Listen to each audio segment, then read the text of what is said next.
Miss Ma.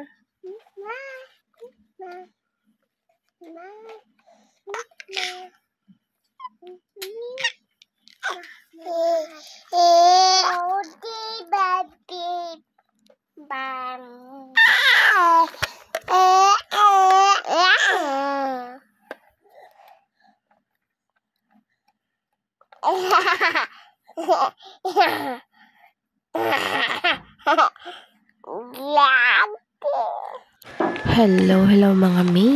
Welcome na naman sa panibagong araw ng buhay ko bilang isang full-time mom. Merry Christmas and Happy New Year sa inyo mga mi! So bukas na ang bagong taon. Welcome na natin ang 2025 mga mi. Na may ngiti sa ating muka kahit walang pera.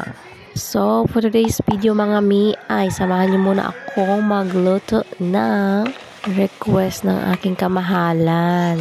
So, wala naman dito sa bahay si kamahalan. Nasa duty siya, pero pinagluluto niya ako. Pinagluluto niya ako ng maha blanca. For the second time ko itong lutuin mga mi. First try ko mga mi ay super falpak talaga ang aking luto. Hopefully this time ay mag-perfect na siya. So, 2 cups lang ang aking gagawin mga mi. Ito na ang 2 cups ng aking cornstarch. At dissolve natin ito sa tubig.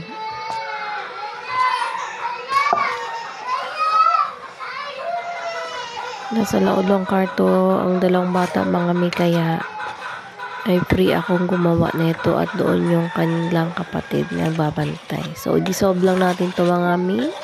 I-dissolve lang natin mabuti, nahalo-halo natin mabuti yung walang buo-buo na matitira.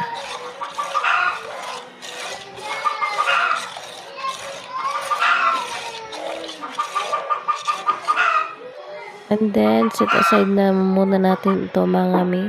At para makapag-kuskus na tayo ng ating nyog.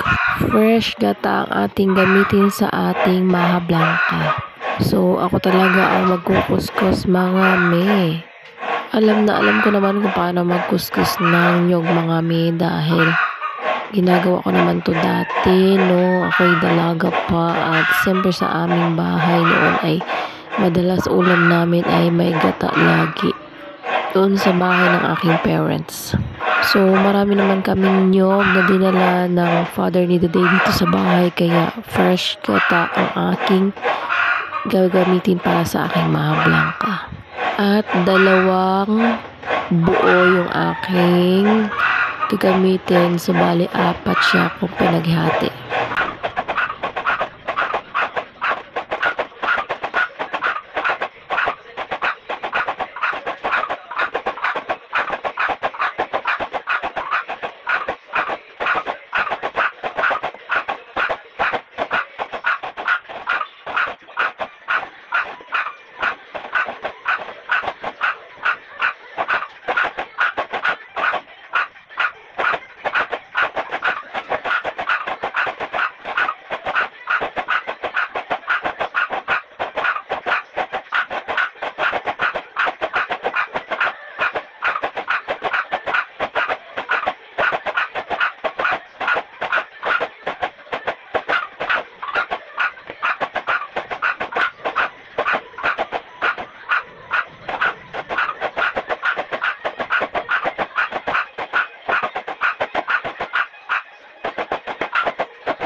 At sa wakas naman mga mi ay natapos na din. Grabe yung pagod ko dyan.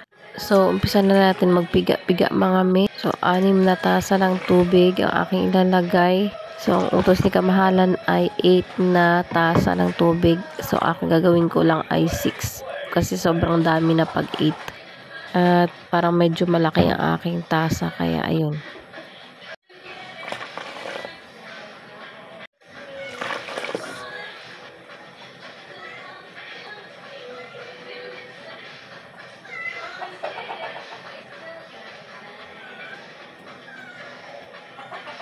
So, ayan na. Nagugas muna ako ulit ng aking kamay bago ako nagpiga-piga dyan mga mi. Dahil humawak ako ng likod ng buko kanina. ng nyug pala ay kaya kailangan natin maghugas ulit. For the bigat-bigat na tayo ng mga fresh nyug.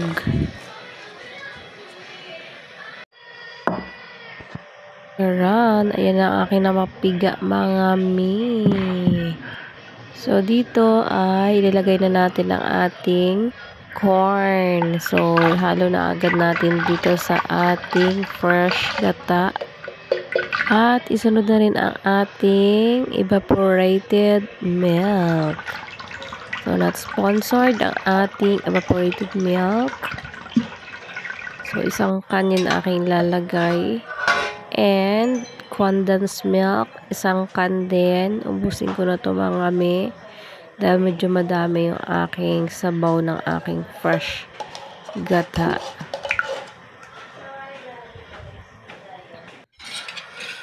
So, yan, i-mix-mix lang natin mga mi. Hanggang sa mag-well combine.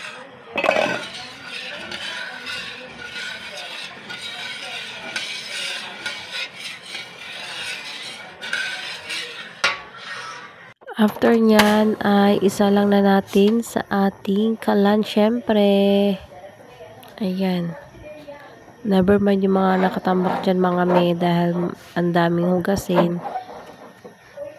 Marami akong ginamit. So ayan na mga may ang aking fresh gata na yun.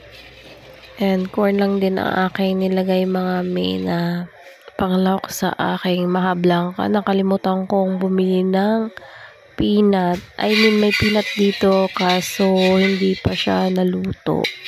So, ayun, yung mais lang natin yung aking ilagay. So, after yan, kumulo-ulo ng ating fresh gata mga mi. Ilagay na natin ang ating cornstarch. Ayan, ang ating cornstarch. At paghalo-haloin na natin mga mi kasi magbuo-buo po yan. Ayan. Dahan-dahan na yung paghahalo natin mga mi. At consistent natin na ihalo. Para hindi rin magbuo-buo. Hanggang sa maging creamy. At maluto yung gata natin. Ayan na mga mi. Malapit-lapit na mga mi at sobrang creamy niya. Hopefully, magiging perfect ito. So, ayan na mga ilipat na natin sa lagayan mga mi para malagyan na natin ng ating toppings.